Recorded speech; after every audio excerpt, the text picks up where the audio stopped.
VanValin. I'm an extension beef specialist with the University of Kentucky, bringing you this week's Beef Minutes.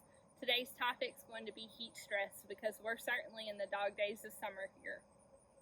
Now, heat stress is a really complicated issue, but at the end of the day, it results in decreased reproductive and growth performance for our cattle, so it's something that we need to be mindful of.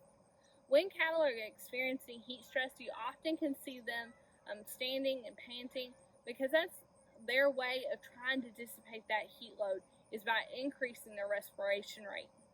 Now, there are a number of factors that can affect how susceptible an animal is to a heat stress event. Those include things such as hide color, stage of production, and age. And there's also a number of environmental factors that can affect how stressful a heat event is going to be on our cattle, and that includes not only temperature but also humidity, wind speeds, and solar radiation.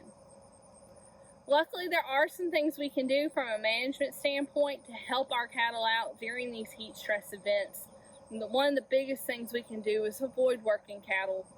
If we've got to get cattle up and we've got to work them, make sure we're doing it first thing in the morning. A common misconception is that we can wait and work cattle in the evenings. However, if cattle have spent that day taking on a heat load and we try to work them in the evening, that's when they need that cooler time to dissipate the heat load that they've brought on during the day. So again, if we've got to get cattle up, let's do it first thing in the morning and get it done with.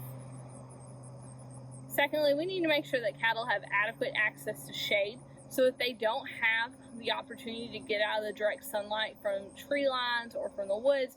Consider providing an artificial shade structure. Lastly, I want to talk about water. Water is critically important to our cattle, especially during these heat stress events. They can consume upwards of 25 gallons of water a day.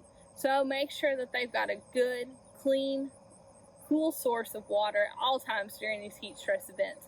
If water temperature gets above 80 degrees Fahrenheit, research actually shows that cattle don't want to drink it as much. And if water is contaminated or dirty, if it contains algae, again, research shows they just don't want to drink it as much. So we need to make sure that we're doing everything we can to optimize their willingness to drink water during these heat stress events. Now, there are some other things we can do. So if you're looking for some further information, check out the article that I've linked below, and have a great day. Thank you.